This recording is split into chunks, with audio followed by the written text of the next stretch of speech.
Bienvenue dans Cultive, le podcast qui vous emmène dans un jardin de possibilités, où chaque épisode est une graine d'inspiration pour cultiver le leader qui est en nous. Rejoignez-moi pour semer de nouvelles opportunités afin d'agrandir nos racines ensemble. Je suis Amélie Brement et j'aspire à vous inspirer. Allô et bienvenue dans Cultive. Aujourd'hui, c'est l'épisode 2, Demi-mesure avec Frédéric Bach. Déjà, petite histoire, Frédéric Bach est ma thérapeute. Oui, je sais, c'est particulier, mais elle a énormément contribué à mon processus et comme vous le savez, pour être inspirante, je dois être inspirée et Frédéric a contribué à mon processus d'aujourd'hui. On a des échanges tellement intéressants que c'est une des personnes qui m'a suggéré d'enregistrer nos conversations afin de retransmettre au monde parce qu'on a vraiment des conversations très profondes. Et aujourd'hui, on va parler de la prise de conscience. C'est quoi prendre conscience? Comment on prend conscience? On va aussi parler des mémoires émotionnelles, de l'impact que ça a dans notre vie. Être sur son X, chemin de vie, mission de vie, comment on sait, comment on fait. Voilà ce dont on va parler aujourd'hui dans Cultive avec Frédéric Bach. Honnêtement, ça serait le fun d'avoir un petit carnet et écrivez à chaque épisode les réflexions que je vous propose et suivez-les afin que vous puissiez regarder où vous en étiez hier et où vous en êtes aujourd'hui et où est-ce que vous aimeriez être demain. Ça serait un petit carnet de bord en fait que vous allez avoir à chaque épisode et à chaque semaine vous allez pouvoir faire le point. Enfin en tout cas, je lance ça comme ça. Restez jusqu'à la fin parce que évidemment vous allez avoir des petits exercices à faire. Je vous souhaite un bel épisode. Comme dit ma grand-mère, fais comme chez toi, mais oublie pas que t'es chez moi. Ça c'est bon ça. Je m'installe. Ouais, installe-toi. Sens-toi confortable. Toujours avec toi. Merci. Allô? Allô. Ça va? Ça va. Donc, je vous présente Frédéric, quelqu'un qui est très, très, très cher à mes yeux. Il se peut que je pleure. Vous allez commencer à être habitués pour toutes les belles choses que tu as fait pour moi. En fait, ton professionnalisme, ta guidance, vraiment, t'as ce don de guider les gens. Et aujourd'hui, quand je repense à janvier 2019... Janvier 2019. Et aujourd'hui, ah là là là là, quel parcours que tu m'as suivi en fait, clairement. Frédéric était, est et sera encore partie de ce processus en fait, de mon processus où en 2019 j'ai pris le choix de me prendre en main quand j'ai réalisé que j'avais d'énormes blessures, que j'ai compris que je peux pas continuer ma vie avec la dépendance affective, avec tous ces boulets que je traînais à mes pieds. Il m'a fallu entre 4 et 5 professionnels avant que je te trouve. Ouais, je t'ai pas trouvé tout de suite. J'ai échangé avec 4 personnes, je crois. Et t'es la 5e. Ouais. J'ai fait plusieurs séances avec d'autres personnes avant, puis il y a un truc qui ça matchait pas. Ça matchait pas, puis c'est une collègue de travail qui m'avait suggéré. Et voilà, on en est là aujourd'hui. Waouh. On en est là aujourd'hui. Ouais, hein, c'est fou. J'ai eu une période où je te voyais beaucoup moins. Ouais. J'ai été autonome pendant un long moment. Et en fait, je me rends compte que non, ça prend tout le temps quelqu'un de neutre dans ma vie, qui est complètement externe, qui me permet d'avoir un autre regard sur comment moi je vois les choses. Et c'est ce que j'ai toujours apprécié chez toi. Ouais. Et je sais que tu avais fait la demande dernièrement que même si ça allait, oui, tu voudrais continuer, tu veux continuer sur une base régulière, même si ça va. Oui. Et je te trouve incroyable pour dire ça, parce qu'en général, quand on va bien, on ne consulte pas. Et ce qui est logique et normal, parce qu'on ne se pose pas de questions. On se pose toujours des questions quand ça va mal. Et quand tu as fait cette demande-là, j'ai été très surprise. Et c'est vrai que c'était ma question, mais de quoi on va discuter, sur quoi on va échanger. Et je dis, on verra. Et c'est vrai qu'on a toujours eu des échanges exemplaires, incroyables sur toi, sur le monde, toi qui fonctionne à travers ce monde-là d'ailleurs. Oui. Et on a toujours continué à échanger là-dessus, même quand tu vas bien, en fait. Oui. Et je trouve ça vraiment super chouette.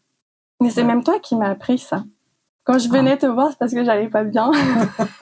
Et à un moment donné, à chaque fois, j'ai eu du mal à intégrer les rechutes des fois, mais qu'en fait, c'est pas des rechutes, ça fait partie du processus. On peut pas tout le temps aller bien, justement.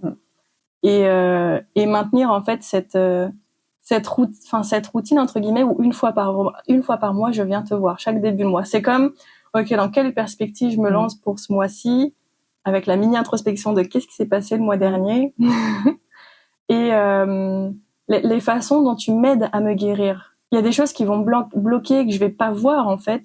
Et toi, tu m'aides juste à regarde par là-bas. Oui. Ou lève la tête un peu plus en haut. Ouais. Ou non, aujourd'hui, ferme juste les yeux, lâche prise. Non, il y a... Et c'est ce que j'ai toujours aimé avec toi et ta connexion. Je pense peut-être qu'on te le dit, ta faculté à te connecter aux gens. Oui. En fait, quand on me le dit, je suis toujours surprise. Voilà. Maintenant, à force qu'on me le dise, j'en suis beaucoup plus consciente. Et c'est vrai, tu as raison, tu l'as nommé tout à l'heure. Je transmets. Les gens font ce qu'ils veulent avec ce que je transmets, d'ailleurs. Et c'est vrai que mon objectif, c'est de montrer qu'on peut voir les choses sous un autre angle. Oui. Et pas forcément sur le même angle qu'on a déjà en tête, mais peut-être que ça peut se voir sous un autre angle, une façon de voir les choses autrement. Et ça, c'est ça que je trouve ça chouette. Donc, je peux dire ce que je fais aussi, comme en tant que praticienne. Bien sûr. Je fais de la PBA, psycho-bio-acupressure. Donc, on parle de toute la sphère des émotions et on vient libérer les mémoires émotionnelles, en fait.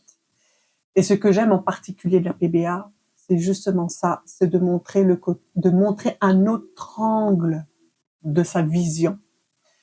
Et une autre chose aussi, c'est que peu importe la mémoire émotionnelle qu'on a, même la plus traumatisante, ça peut être difficile de le croire, mais il y a un côté positif. Voilà. Dans chaque mémoire émotionnelle qu'on a, c'est qu'à la base, on a quelque chose de positif. On est soi avant d'avoir un excès dans la mémoire émotionnelle. C'est pour ça que le voir d'une autre façon et de voir le côté positif de la mémoire émotionnelle, ça nous amène ailleurs et autrement. Même t'as cette faculté à mettre des mots sur ça. Ah oui. Je suis à l'aise de parler de ça. J'avais un problème avec, tu te souviens, la manipulation, où j'attirais beaucoup les manipulateurs ou manipulatrices principalement. Et c'est toi qui m'as fait réaliser que, en fait, je me victimisais et que je les idéalisais parce qu'elles étaient ce que je pensais pas pouvoir être, mais être présente, en fait, auprès de ces personnes-là. Et que j'attirais ces personnes-là, indirectement, volontairement. Et que tu m'as fait prendre conscience, et c'est comme ça que j'ai réussi à faire le deuil et à guérir, notamment de la fois où j'étais en dépression. Puis tu te rappelles cette phase-là où j'étais partie en médiation. Bref, c'était un moment très très dur avec la personne qui m'avait harcelée moralement. Mais en fait, j'ai réussi à faire mon deuil quand j'ai compris que je faisais partie de 50% du problème. Et c'est très dur, hein, parce que des fois, on se victimise beaucoup en mettant les autres. Et je me suis fait harceler moralement. Ça a été très dur. Il y a eu quasiment des menaces sur mon immigration. C'est parti très très loin. Et j'aurais pu longtemps rester dans le déni en disant non, c'est de sa faute, non, c'est de sa faute, non, c'est de sa faute, jusqu'à ce que j'accueille mais je fais partie de cette faute. Et mettre mon orgueil de côté. Et ça m'a tellement aidée. J'ai vraiment pu faire un switch, en fait, et pardonner à cette personne. Et tu m'as appris justement à peut-être un peu mieux comprendre cette personne d'un autre point de vue. Et ça m'a considérablement aidée. Je peux plus facilement pardonner, mais ça veut pas dire que je vais être amie avec toi. Ça, c'est ce que tu me disais. Passer à autre chose et arrêter d'être dans la rumination de elle m'a fait ci, elle m'a fait ça, de cette mémoire, de rester dedans. Aujourd'hui, de me dire, mais aujourd'hui, je suis tellement fière de ce parcours. J'ai plus l'esprit de vengeance. Et même là, des fois, je repense à ces personnes-là et je suis contente parce que comment je sais que je me sens guérie, c'est que je leur veux du bien. Sincèrement. Parce que j'ai réalisé, de par nos séances, qu'elles souffraient autant que moi, ces personnes. Il y a des personnes qui souffrent autant que moi, même si on dit non, c'est des manipulateurs, etc. Oui, mais c'est des humains avant tout. Et tu m'as appris ça. Et c'est ce que j'aime dans nos séances, comme tu disais, où des fois, en fait, c'est nous, on est là, notre nous, en fait, puis des fois, on arrive à sortir de nous, puis juste d'observer et puis de graviter autour, puis de regarder, en fait, ce qui se passe et de te dire, bah, tu vois, ce toi, bah, il y a des gens, ils vivent la même chose pour eux. Et c'est comme ça que ça se passe. Et tu fais ça tellement bien. Ok, merci. Vraiment. Vraiment, vraiment. C'est passionnant. C'est passionnant parce qu'encore une fois, c'est le côté transmettre. Et je suis persuadée que plus on comprend ce qui se passe, plus on a cette conscience-là, plus on peut soutenir. Donc, toi, tu le vois comme une guérison, tant mieux. Moi, je le vois plus comme un soutien, tu vois. Voilà. Oui. Après, on a chacun ses perspectives, là, mais je le vois plus comme un soutien. Parce qu'après, c'est toi qui continues ta vie. Hein. Oui, bien sûr. Donc, je suis là pour te supporter. Oui. Parce qu'on pourrait guérir, si tu veux, comme dit un médecin, peu importe comment, mais est-ce que la personne va vouloir sortir, par exemple, de la victimisation? Je ne sais pas. Ah oui, alors tu m'as soutenue à me guérir. Mais là où ce qui est merveilleux dans une séance, c'est justement où la personne, le consultant ou la consultante, fait des liens par elle-même, quoi. Même moi, ça me ravit, je suis heureuse, mais heureuse de voir ce qui est en train de se passer. Est-ce qu'on peut dire que tu es sur ton X? Explique-le-moi. Explique-le-moi. Explique. En fait, le fameux X, c'est comme notre pourquoi, un peu comme notre mission de vie. Par exemple, là, je gravite autour de mon X en ce moment à travers nos échanges. Cette satisfaction, cette comme alignement qu'il y a entre guillemets, tout fait du sens. Avec le cœur, le mental, notre corps physique, vraiment tout fait. Et en fait, c'est comme sur comme on dit sur notre X. Je sais pas si on l'est constamment.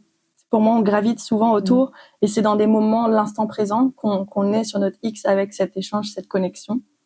Du coup, est-ce qu'on peut dire que tu es sur ton X quand justement des fois t'es dans tes séances avec des personnes et que... Ben, je pense, je le suis en effet, mais j'allais au-delà des séances par ce que je fais dans mes séances, dans les séances plus précisément, ou quand je suis avec les éducatrices en milieu familial, ou peu importe même avec les amis, je le suis. Ouais. Je suis convaincue que ma mission, c'est d'être ce que je suis là actuellement, et je le sais parce que ça fait un sens, ça fait qu'on le sait quand on est dans notre chemin. Oui. C'est carrément ça. Et oui, ça peut m'arriver où je le suis moins parce que j'ai l'impression que j'ai un manque d'intégrité, si on peut le dire. Et à ce moment-là, je me dis, oh mon Dieu, que je n'aime pas ça. Et j'ai l'impression que je dévie un peu, mais je reviens régulièrement sur mon chemin. Et ma mission de vie, c'est clair que je l'ai. Et je pense que tout le monde, alors, ça peut peut-être être bizarre ce que je vais dire, mais je pense que tout le monde a sa mission de vie et des fois va aller chercher trop loin pour savoir c'est quoi sa mission de vie, alors qu'elle est juste là. Elle est juste là. Ouais, on veut plus, toujours plus. Ouais. Toujours plus. Mais tout le monde a sa mission de vie. Et c'est pas forcément quelque chose de grand. Moi, ce que je fais, comme toi tu le fais, tu dis que toi c'est de transmettre. Moi, c'est pareil. Moi, c'est de soutenir, c'est de transmettre, c'est que les gens prennent conscience de qui ils sont, prendre conscience de qui on est. Waouh! Ouais. Ce que j'aime avec ce que tu dis, j'en parle dans des podcasts, peu importe l'échelle où on transmet, il y a de la puissance. Annie, elle me dit, Amélie, quand je vois la mission que tu as, les aspirations que tu as dans la vie à voir grand, parce que je vois très très grand. Elle me disait que elle transmet pas comme moi, c'est ça. Et je lui ai dit oui, mais qui a fait que j'en suis là aujourd'hui? Si moi aujourd'hui je veux être une leader pour les leaders en termes de oui, je me vois très loin. Je vois beaucoup en nombre de quantité, de qualité aussi j'espère, mais je vois beaucoup en termes de quantité entre guillemets, des milliers de personnes, ce genre. Enfin voilà. Et je disais à Annie, je lui fais mais toi, t'es celle qui a créé cette personne-là aussi. T'as été en arrière de moi. Ça a été la première personne à croire en moi, puis elle m'a pris tout de suite sous son aile. Je pense qu'elle a vu le potentiel. Et je lui dis, mais c'est une forme de leadership, au final. C'est du leadership à l'état pur, puisque tu as permis à une future leader d'être une leader. Donc, de par toi-même, ben, grâce à toi, je vais pouvoir peut-être former ou enseigner ou partager à des milliers de personnes. Mais toi, peut-être c'est pas un millier de personnes, mais avec juste ton accompagnement, un accompagnement avec une personne, ben regarde ce que ça donne résultat. Et pareil pour toi, au final, en fait, je pense que c'est même pas en termes de quantité de je vois plus grand ou autre, c'est la puissance. Des fois, pour moi, il y a plusieurs termes de puissance. Tu peux avoir un camion, un gros camion, les gros poids lourds, c'est puissant, ça tracte là des tonnes et des tonnes, c'est très puissant, mais ça ne va pas vite. Mais c'est très puissant.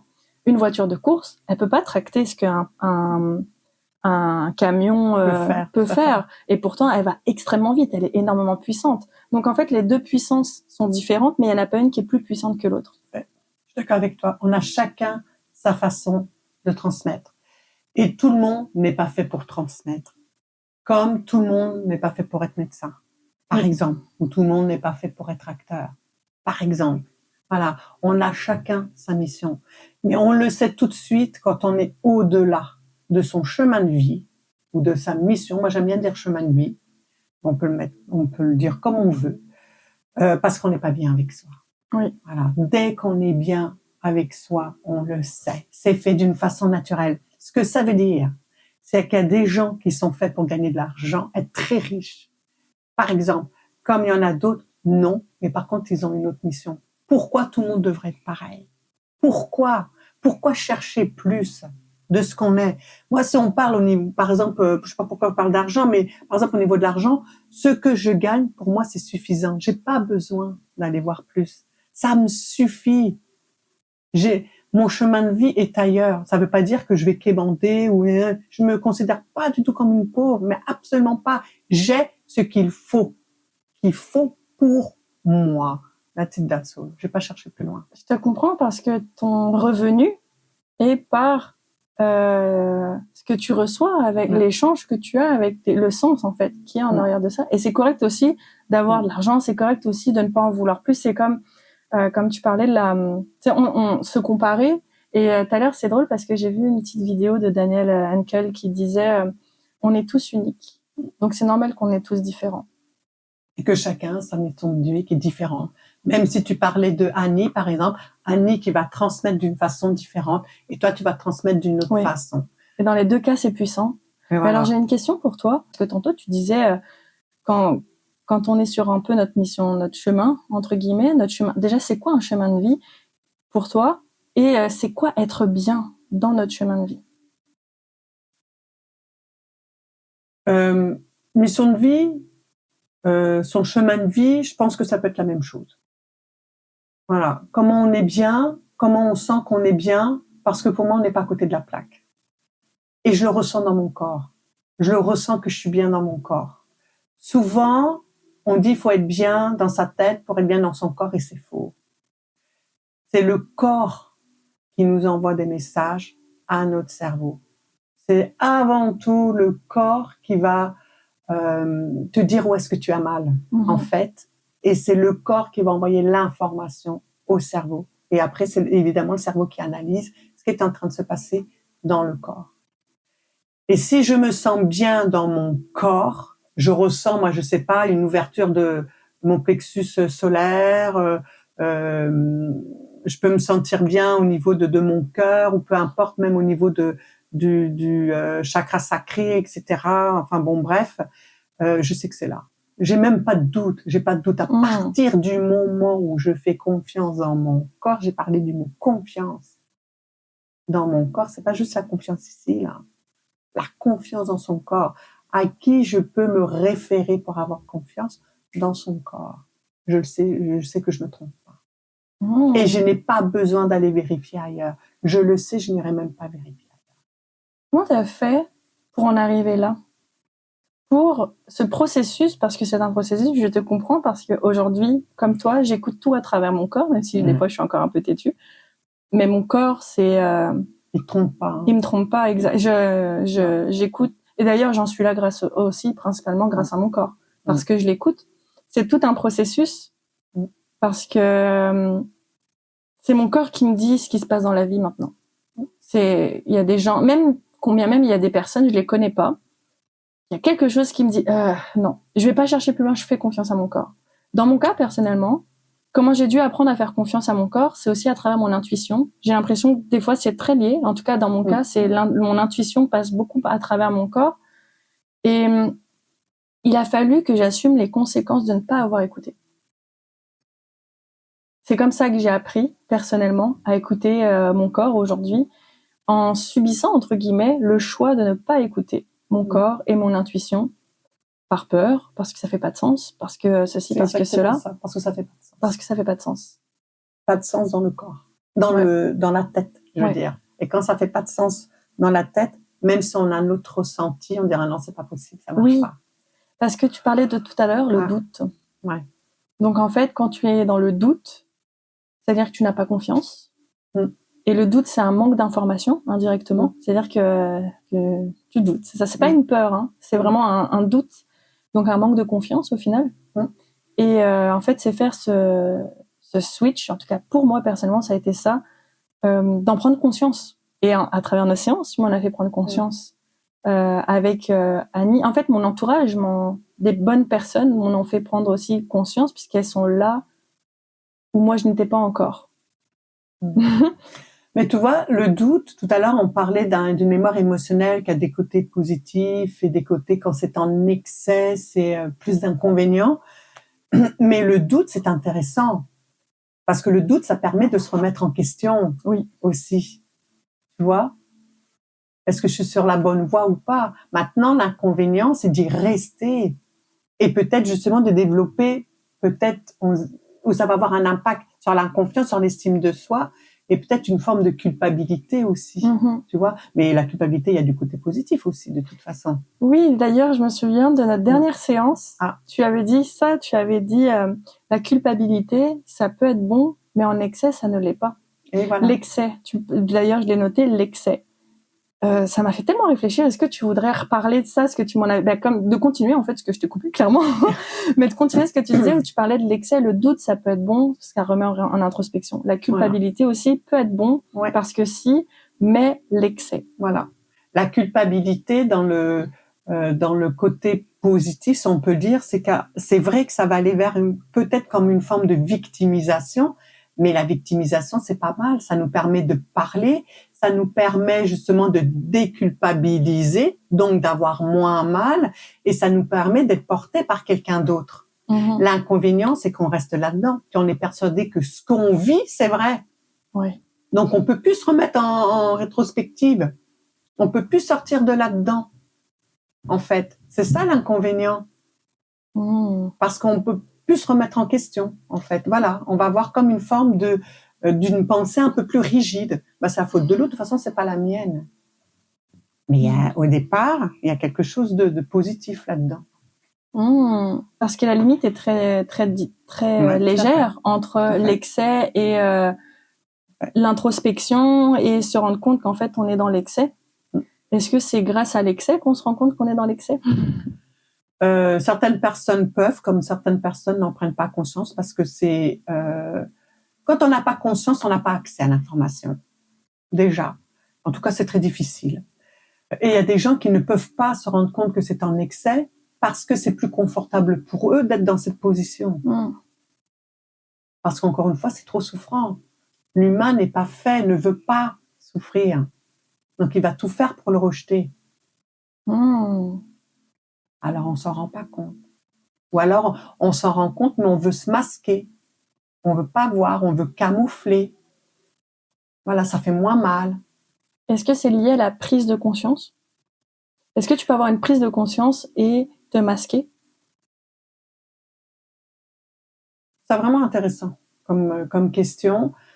Au moment où on le fait, c'est qu'on ne veut pas que l'information arrive au cerveau.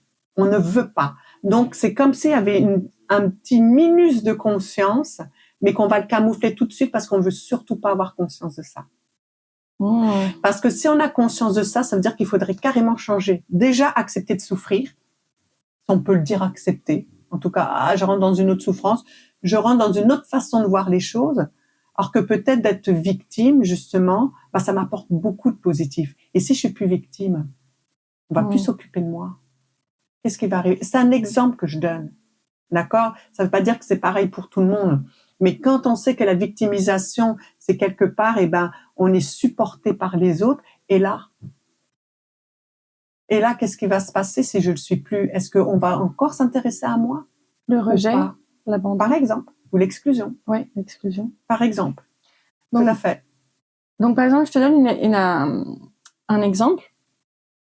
Il y a une personne que je côtoyais avant qui, on s'amusait beaucoup à travers les drogues. Donc, moi, je prenais des drogues pour le plaisir. C'est ce que je pensais. Jusqu'à ce que j'en prenne conscience. Et que là, je réalise qu'en fait, c'est pas du tout pour le plaisir, mais c'était pour combler ma frustration. Parce que je voulais accomplir des grandes choses, mais c'était trop grand par rapport à moi, je me sentais pas prête. Et j'ai commencé à diminuer, à moins voir du coup les personnes concernées qui prenaient beaucoup de drogue, etc. Moi, j'ai commencé à me reculer. Mais en même temps, en reculant, je me suis dit peut-être que je peux emmener les personnes avec moi à reculer parce qu'en fait, je me rends compte qu'on va droit dans le mur. Et j'en ai parlé à cette personne et je lui en ai parlé et je lui ai dit mais comme est-ce que moi en fait je me rends compte que je prends pas les drogues pour les bonnes raisons. Enfin, je pense pas qu'il y ait des bonnes raisons, tout propre à chacun encore une fois, mais je pense que c'est pas une bonne raison en fait.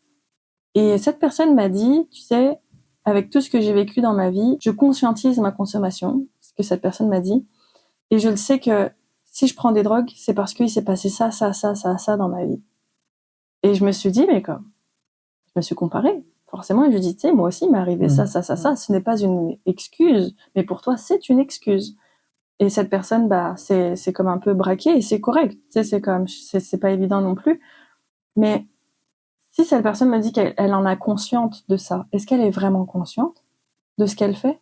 C'est ça, en fait, des fois, entre la prise de conscience et, tu sais, j'ai conscience que des fois, mais est-ce que t'es vraiment dans la prise de conscience?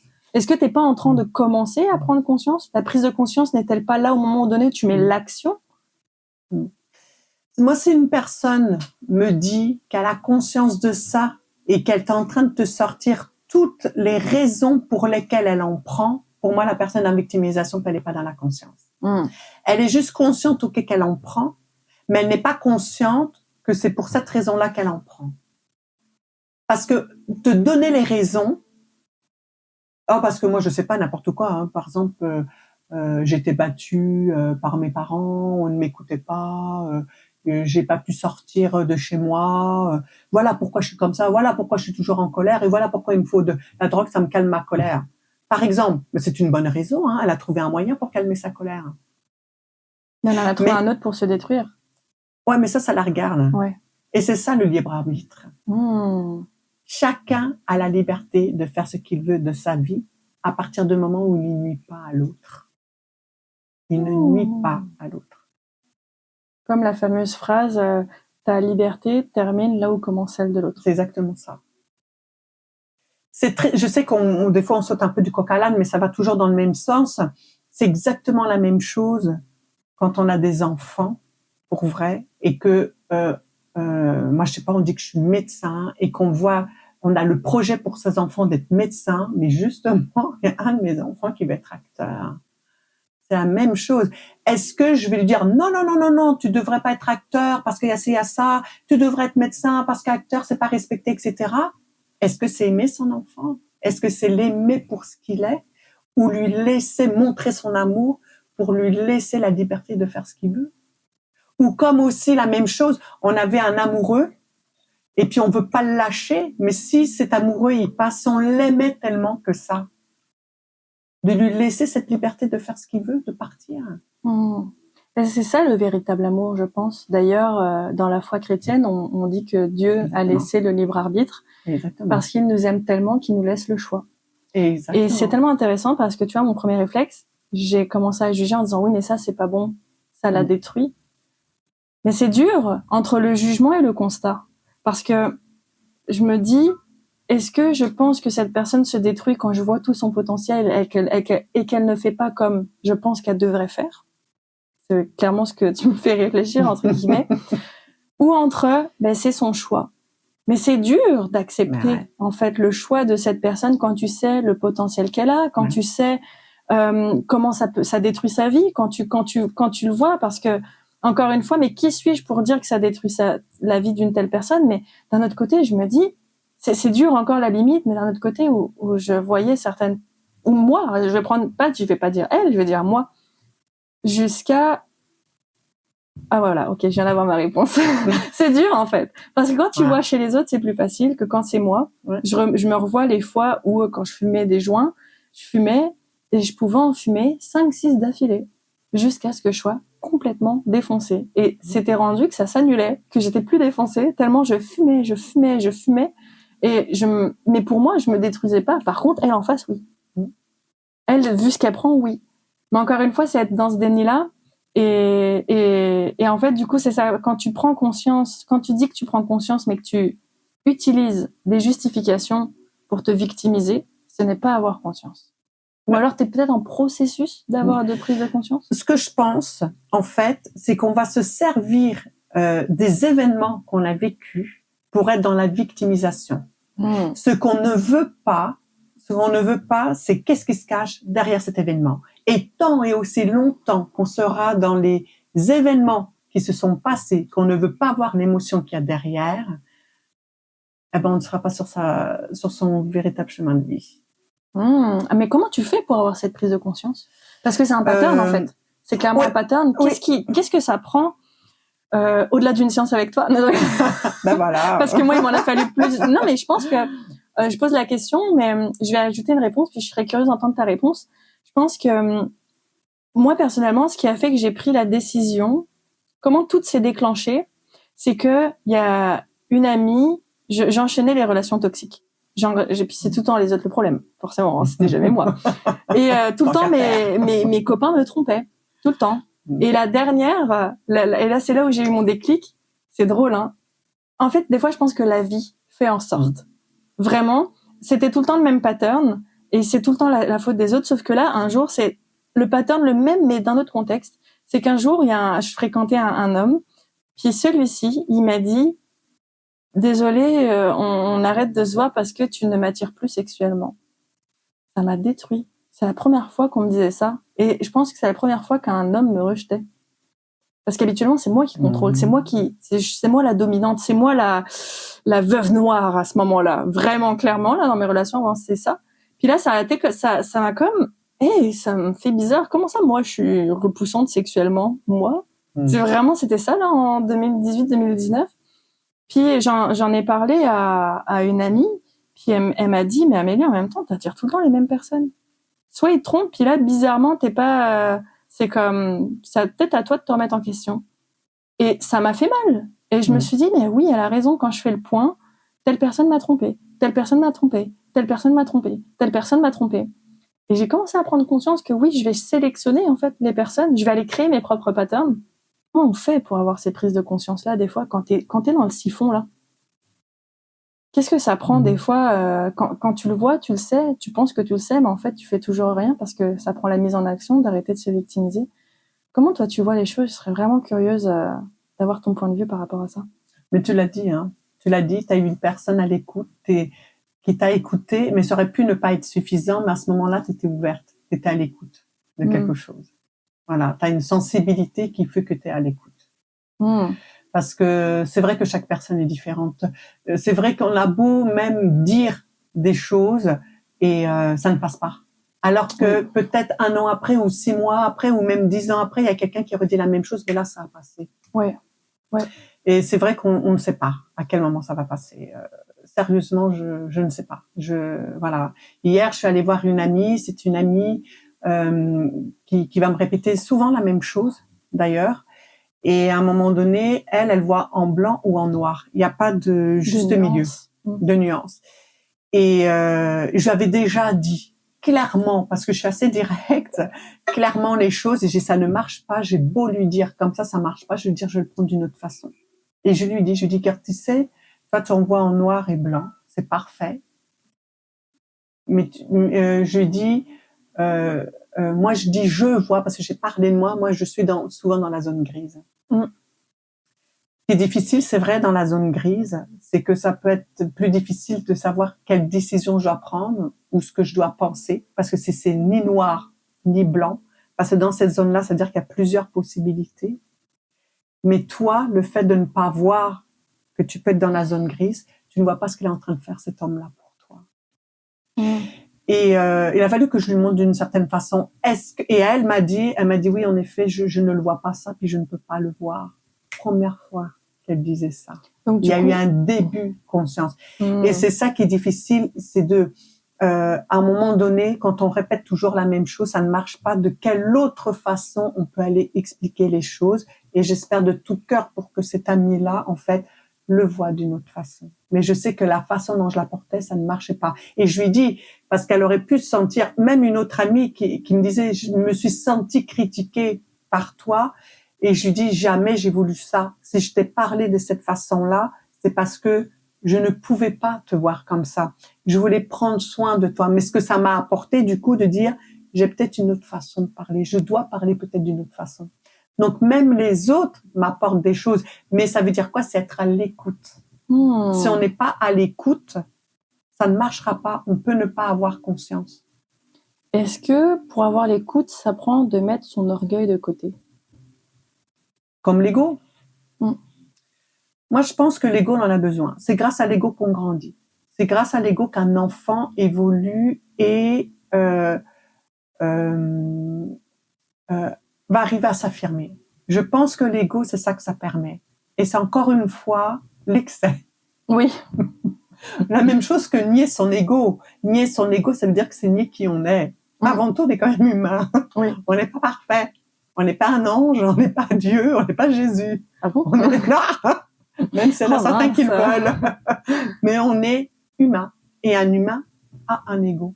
Après, c'est de savoir l'utiliser entre parenthèses, mais juste dans l'équilibre pour savoir qui on est, entre autres. Parce que nier son ego, c'est pas mieux. C'est-à-dire, c'est nier qui je suis, que je suis humaine. Ça ne marche pas. Parce que souvent, il y a ce petit combat de oui, mais l'ego. Mais n'empêche qu'il nous pousse à faire bien des choses quand même. Mais encore une fois, comme tu as dit, c'est l'équilibre. Et voilà.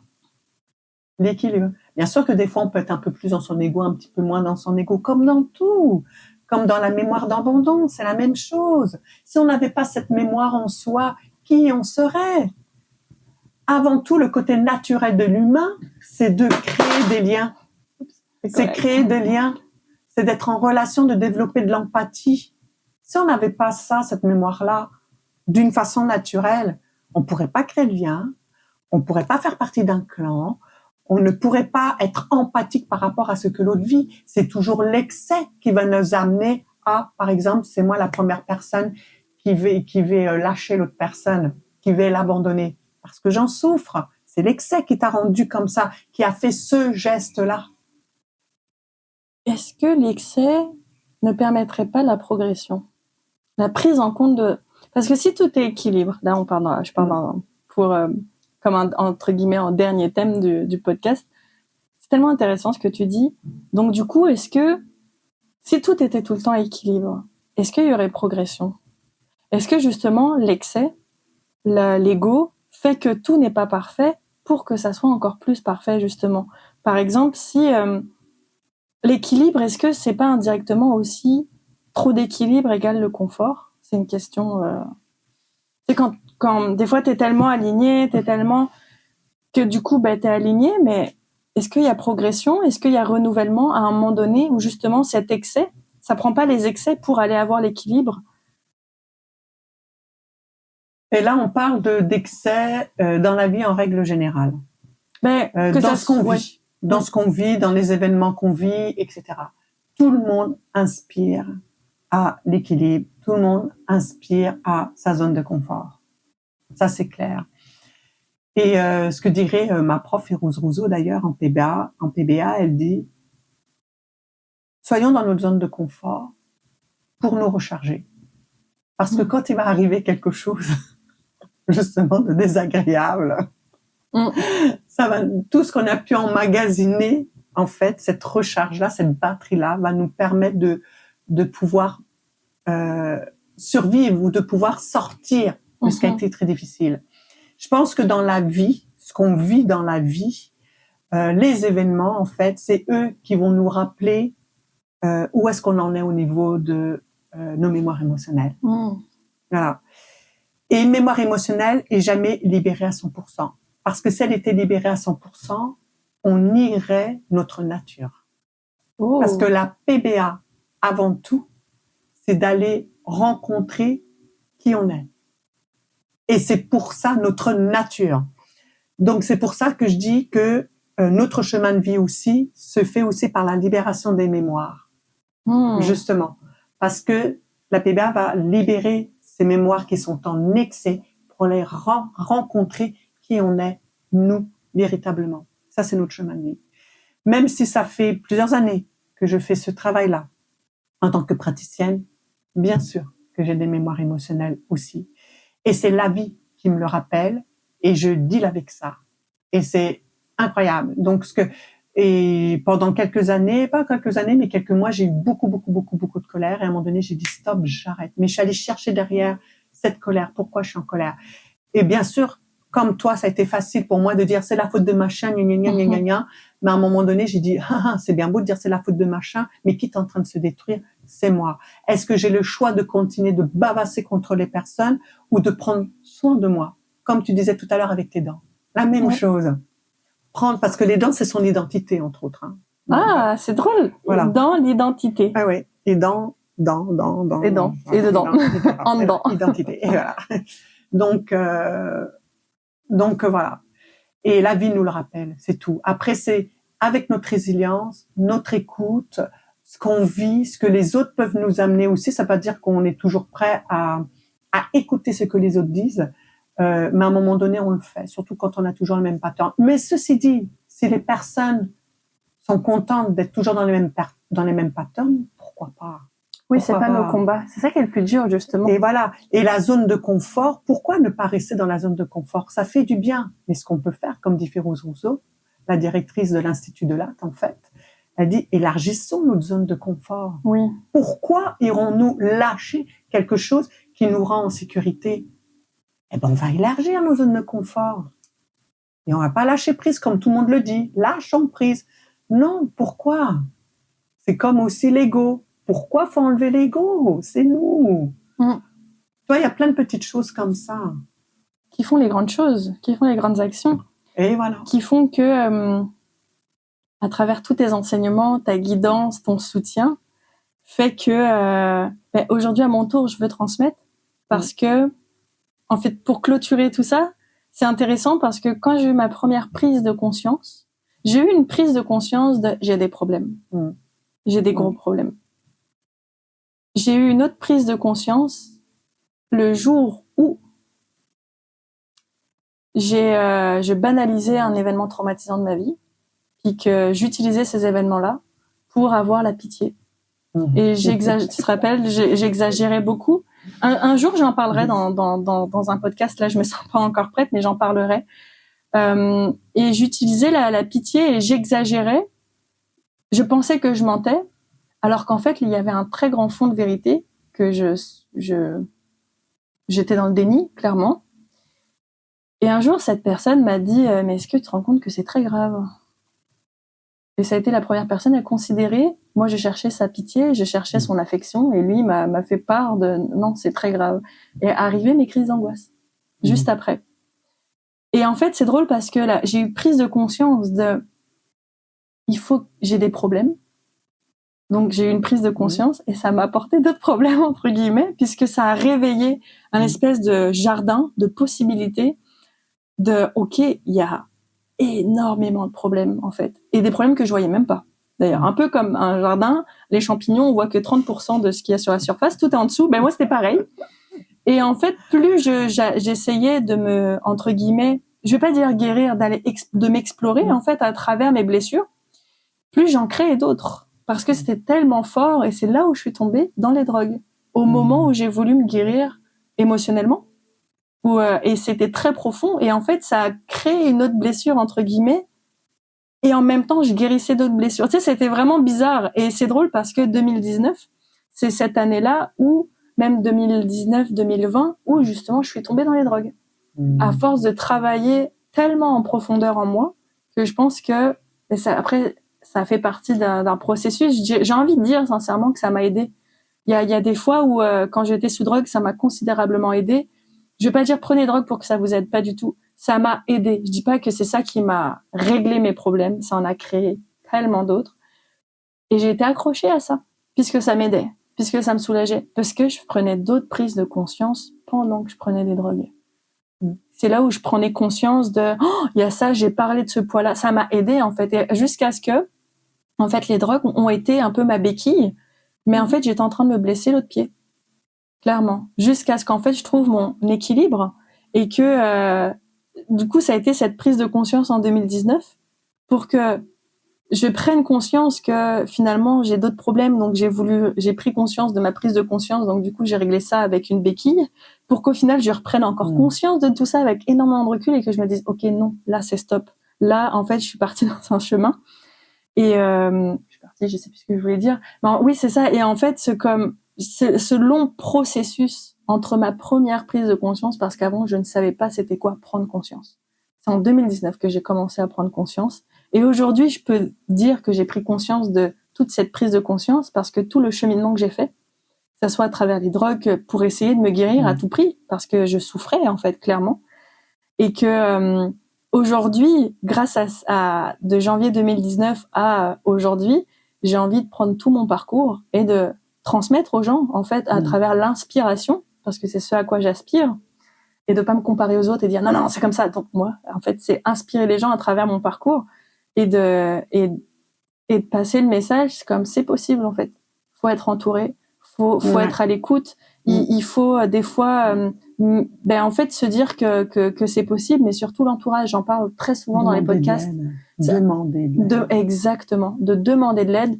Et honnêtement, il m'a fallu, comme j'ai dit, 5 entre psy, thérapeute pour trouver la bonne. Et c'est pas être faible, au contraire. Ne pas demander de l'aide, pour moi, c'est une faiblesse. Demander de l'aide, c'est une force. Je demande de l'aide même quand je vais bien. Aujourd'hui, oui, parce que j'ai compris que toute seule, c'est trop dur et que aujourd'hui, j'ai en fait, je pense que j'aurai toujours, je veux garder ce besoin d'avoir de l'aide dans ma vie. Parce que c'est quelque chose, la vie. Surtout quand tu contrôles ou quand tu veux maîtriser, avoir quelqu'un de professionnel extérieur, notamment par exemple toi à travers nos séances. Je réfléchis à chaque fois que je ressors avec une séance, je pense régler un problème alors qu'en fait j'en ai un autre. Mais c'est très positif. Si on le voit comme problème, oui, tu vois. C'est vrai, c'est vrai. Voilà, on peut utiliser un autre mot que problème. C'est vrai, d'ailleurs. C'est vrai. Ah, quel mot que tu me suggères? Ouais, bonne question. Je sais pas, un petit défi. Ah oui, un défi, c'est beau. Un challenge. Un challenge, c'est un vrai. défi. Quelque chose qui est un peu plus difficile, oui, mais pas forcément un problème. T'as raison, je vais modifier, tu vois. Donc, voilà. Est-ce que tu as un petit mot de la fin, un petit quelque chose pour clôturer Est-ce que j'ai un petit mot? Il y avait des choses qui m'ont parlé, et puis bon, ça pourrait être une autre fois, mais par rapport le fait, les raisons pour lesquelles tu as pris de la drogue, on pourra en parler une autre fois d'ailleurs, parce que j'ai d'autres pensées ou réflexions, on va dire là-dessus. Puis tu avais parlé d'un autre truc et je l'ai oublié, que je trouvais très intéressant. Bon, ça me reviendra parce que moi ça part et ça revient. Donc voilà, est-ce que j'ai un mot de la fin? Quel mot de la fin? Ça peut être fleur, ça peut être. J'allais dire aimez-vous. Eh ben voilà. Voilà, aimez-vous. On a le droit de s'aimer. Puis je dirais l'inconvénient de juste s'aimer, on tombe dans le narcissisme. Donc voilà, mais on a le droit de s'aimer parce que je trouve que pas mal s'aimer, c'est qu'on prend soin de soi. Comme dirait Férouz Rousseau, ou le papa de Férouz Rousseau, c'est qu'on prend soin de son temple. Le corps, c'est son temple, donc on doit prendre soin. Et pourquoi pas. Exactement. Alors écoutez mes podcasts. Voilà, écoutez les podcasts d'Amélie. Vous allez en apprendre plein de choses tellement naturelles. Je suis d'accord. Aimez-vous et aidez-vous pour encore plus mieux vous aimer. Ouais. Et là, on est dans son chemin de vie, on peut pas se tromper. Merci Frédéric pour ce moment que j'aime à chaque fois parler avec toi. J'espère vraiment que cette séance a réveillé des petites choses ou qu'il y a des graines que vous avez pu récolter en fait à travers cette séance. Sachez que Frédéric a été mon aide jardinière pour ma vie en 2019 et aujourd'hui j'essaye d'apprendre aux gens à jardiner et cultiver maintenant dans leur vie. Donc vraiment moi aussi ça serait mon mot de la fin. Vraiment faites-vous aider même si tout va bien et même faites-vous encore plus aider quand tout va bien justement. Non, tout à fait. Puis je rajouterai quelque chose aussi. On a toute une vie pour vivre, on a toute une vie pour évoluer jusqu'à la fin de sa mort d'ailleurs. Même moi, au mois de juin, je suis allée voir une collègue en PBA parce que j'en avais besoin. J'ai demandé du soutien parce que justement, je sortais pas de ma colère. Ça m'a tellement fait du bien, ça m'a tellement libérée et j'ai pu rebondir parce que je trouvais que je restais trop là-dedans. Et c'est ça la vie. La vie, on évolue sans arrêt et c'est grâce à ce que nous vivons à l'extérieur. C'est grâce avec les amis, ce que nous partageons, que c'est comme ça qu'on évolue dans la vie. C'est pas en restant chez soi. Complètement. Je dirais même pour être la meilleure personne qui aide, elle-même doit se faire aider. Puisque toi, tu es celle qui m'aide, mais toi-même, tu te fais aider. Fait, tout à fait. Ouais. Et c'est pas mal d'être vulnérable. De reconnaître qu'on est vulnérable. D'ailleurs, c'est reconnaître qu'on évolue, en fait. Voilà. Intéressant parce qu'il y a un podcast sur la vulnérabilité avec Louis-Frédéric. Oui, il apporte son concept de la vulnérabilité. Donc, merci Frédéric encore pour tout. Si jamais vous avez des questions pour Frédéric ou quoi que ce soit, je mettrai en lien dans la description ton courriel ou ton Instagram ou autre. Si vous êtes curieux, même pour une éventuelle séance ou discussion avec Frédéric, vraiment, si vous voyez que ça a vibré, n'hésitez pas à m'écrire ou à lui écrire. Je pense que ça lui fera plaisir de se connecter à vous et de agrandir des champs de possibilités pour vous soutenir éventuellement dans tout ça. Dans votre évolution, Exactement. Et bonne journée tout le monde et je vous dis à bientôt. Bye bye. Hello et merci d'être resté jusqu'à la fin. Alors, est-ce que vous avez cultivé quelque chose aujourd'hui avec la conversation que j'ai eue avec Frédéric? Est-ce que ça a réveillé? Est-ce que ça vous a dérangé? Est-ce qu'il y a quelque chose qui a vibré en vous? Partagez-le moi, je serais vraiment curieuse de savoir c'est quoi. La semaine dernière, je vous ai parlé de prendre un risque et quelles ont été vos prises de risque. Cette semaine, je vous demande, c'est quoi vos prises de conscience qui ont fait que vous en êtes là? Et juste pour terminer, clôturer, j'aimerais vous confier quelque chose. Sachez que là, au moment où vous écoutez le podcast, je ne sais pas du tout quel va être l'épisode de la semaine prochaine. Avant, je partais dans un délire de mode, oui, je vais faire une stratégie, on va parler, je vais mettre cet épisode-là parce que le prochain, ça va faire de l'écho, parce que ci, parce que ça. Et en fait, j'ai remarqué que pas du tout. Ça me crée plus d'angoisse qu'autre chose et je suis quelqu'un qui écoute mon corps, mes émotions, mes ressentis. Et en fait, j'ai remarqué que chaque épisode que je dois poster, c'est un clin d'œil de ce que je traverse en ce moment.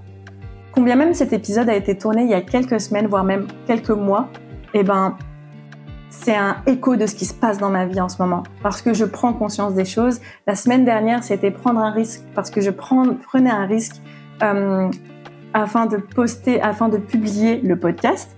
Là, c'est prise de conscience et je me rappelle d'où je viens. La semaine prochaine, je ne sais même pas quelle va être parce que je ne sais pas dans quelle humeur, mood, passage ou processus de ma vie dans lequel je serai. Mais en tout cas, sachez-le, vous suivez clairement le processus que je suis en train de vivre et la vie, Dieu, l'univers est vraiment en train de me faire passer mes propres messages pour moi-même. Vous imaginez le délire? Et ça fait plaisir que vous soyez dans mon vaisseau pour partager tout ça. Enfin voilà, j'ai terminé. Je vous souhaite une excellente semaine en espérant que je vous ai inspiré. Bye bye tout le monde!